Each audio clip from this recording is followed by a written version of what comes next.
Apprends, Seigneur, à te choisir chaque jour, à redire ton oui dans notre vie.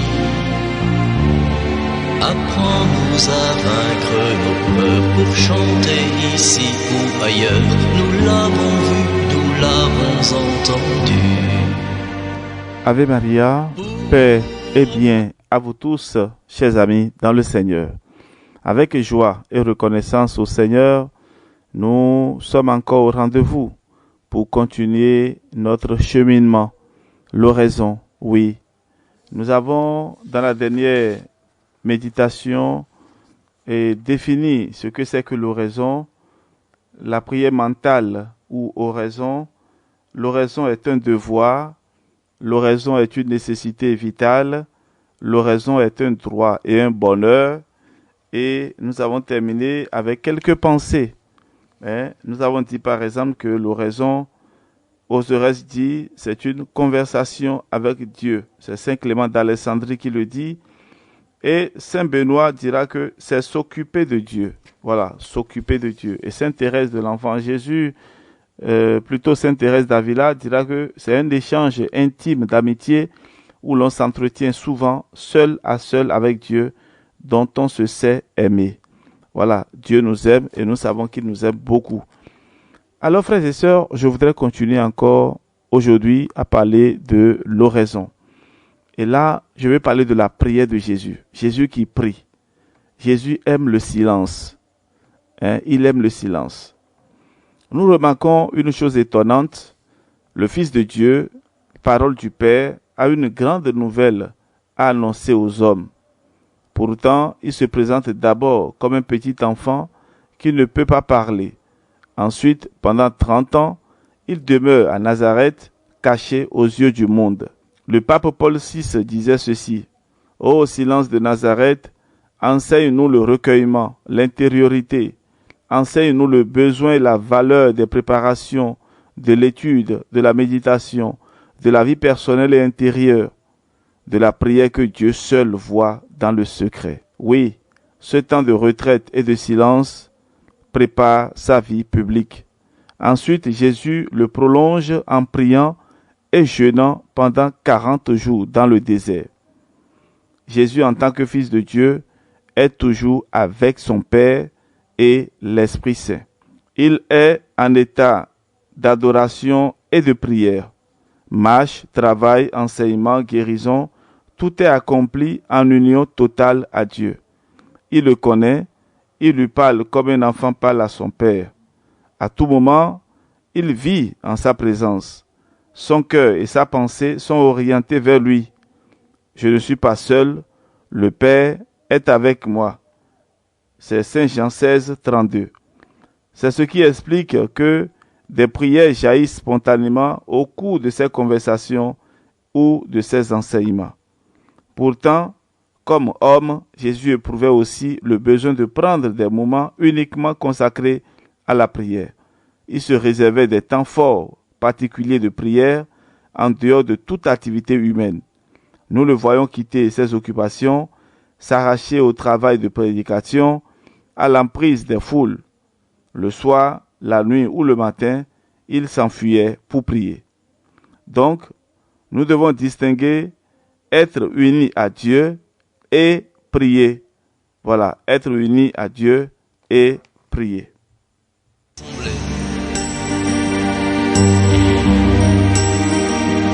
Fais de nous les témoins devant tous de ce que nous avons vu et entendu,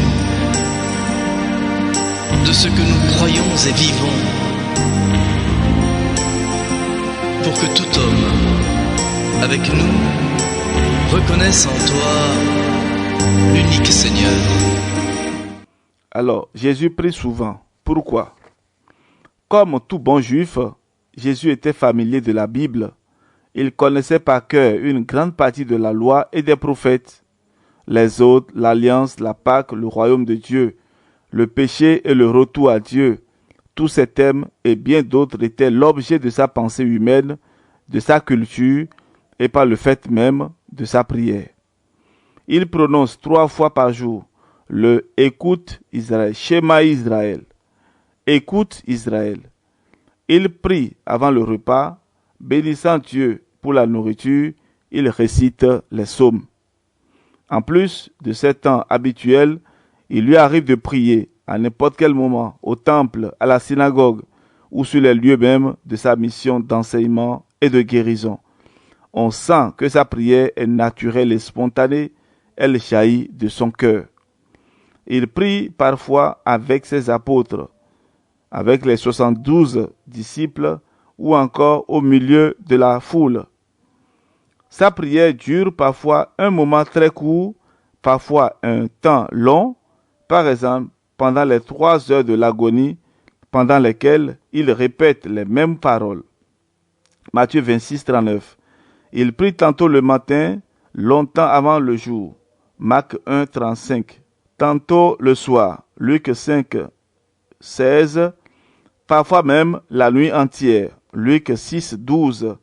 Ou les 3 quarts de la nuit. Matthieu 14, 23 à 25. Il prie pendant 40 jours au désert. Matthieu 4, verset 2.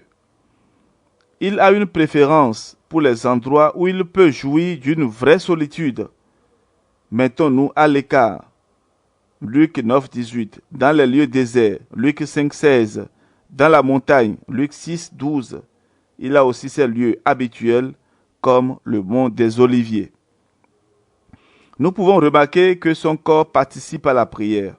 Il élève les yeux au ciel avant la multiplication des pains. Marc 6, 41. Et après la scène, Jean 17, à la résurrection de Lazare, Jean 11, 41, il prend dans ses mains les pains et les poissons. Il est debout, à genoux ou prosterné jusqu'à terre. Cependant, Jésus ne prie pas tout le temps. Il fait aussi autre chose. Dans l'Évangile, la prière est une activité spéciale. À d'autres moments, il enseigne, il marche, il mange, il parle, il guérit les malades, il dort. Oui, on voit Jésus entrer en prière. Il quitte les gens pour aller prier. À d'autres moments, il sort de sa prière pour aller vers les hommes. Bref, sa vie est tissée de prières. Ses disciples en sont étonnés et lui disent « Seigneur, apprends-nous à prier ». Frères et sœurs, remarquons que Jésus, qui était habituellement uni à Dieu, prenait quand même du temps pour prier. Donc, nous devons distinguer 2 choses. Être unis à Dieu au long de la journée et prier. C'est très important d'être unis à Dieu. Unis à Dieu au long de la journée et prier.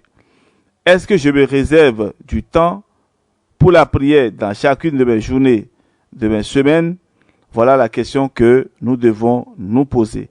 Est-ce que je me réserve du temps dans la prière, dans chacune de mes journées, de mes semaines, etc. Alors, frères et sœurs, Jésus prie particulièrement dans les moments importants. Les 4 évangiles le montrent en prière, surtout dans les moments qui vont marquer sa vie. Il prie au début de son ministère. Il demeure au désert pendant 40 jours, jeûnant et priant. Aussitôt après, c'est le baptême où on le voit prier. Luc 3, 21.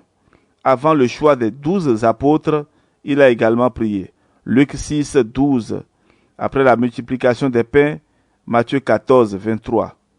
Avant d'établir Pierre, chef du collège apostolique, Luc 9, verset 18, et Saint Matthieu chapitre 16, verset 18. Il prie au moment de la transfiguration. Avant d'enseigner le Notre Père, il a prié. Il a prié au moment de la résurrection de Lazare. Il a prié au cours du dernier repas, au moment de l'agonie, enfin sur la croix, en disant « Mon Dieu, pourquoi m'as-tu abandonné ?» Matthieu 27, 46. Père, entre tes mains, je remets mon esprit. Luc 23, 46. Voilà, frères et sœurs, nous avons parlé de la prière de Jésus.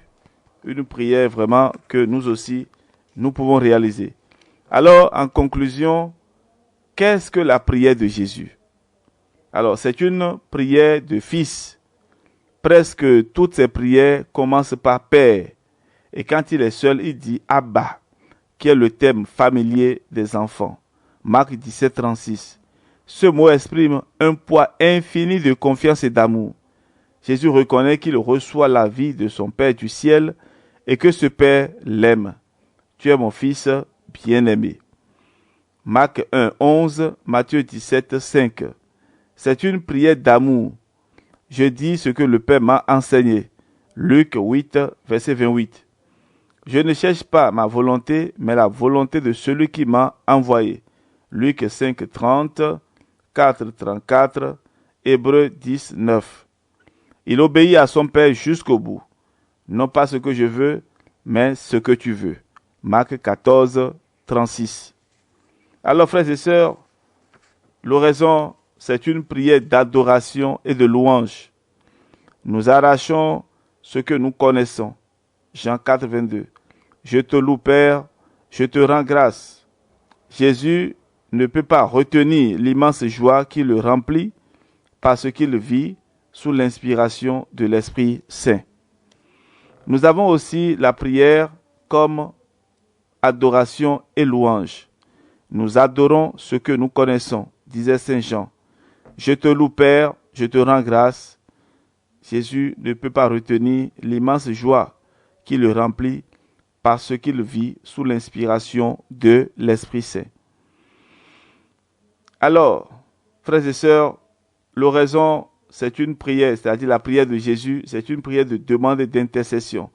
Jésus prie pour Pierre, pour ceux qui croiront en lui. Jésus a porté pour chacun de nous et il plaide même pour les malheureux qui le condamnent. Pardonne-leur, car ils ne savent pas ce qu'ils font. Dernier point, il supplie pour lui-même dans un cri de détresse. Père, sauve-moi de cette heure. Et nous pouvons aussi lire, écarte de moi cette coupe. Mon Dieu, pourquoi m'as-tu abandonné? Voilà, Dieu n'abandonne pas ses enfants. Nous allons prendre le dernier paragraphe pour parler un peu de la prière. Il offre sa vie. Ceci est mon corps livré pour vous. Enfin, entre tes mains, je remets mon esprit. Voilà ce que l'une des paroles prononcées par Jésus. Alors, frères et sœurs, parce que Jésus aime infiniment son Père et parce qu'il aime le salut aux hommes, sa prière est tout à fait nouvelle. Elle est la seule vraie, la seule valable. Je vous supplie de passer du temps ces jours-ci devant le Saint-Sacrement, même s'il n'y a pas la messe. Voilà, si vous avez raté une semaine de messe pendant que vous êtes dans le confinement ou bien par négligence, on peut aussi choisir une autre journée et on fait sa confession et on reçoit la communion. Que le Seigneur vous bénisse et vous protège, qu'il tourne vers vous son visage et vous accorde sa paix, au nom du Père et du Fils et du Saint-Esprit. Amen. Aussi confiant qu'un enfant, car tu es là. Près de toi chante un matin une espérance. C'est un je t'aime à jamais et pour la vie.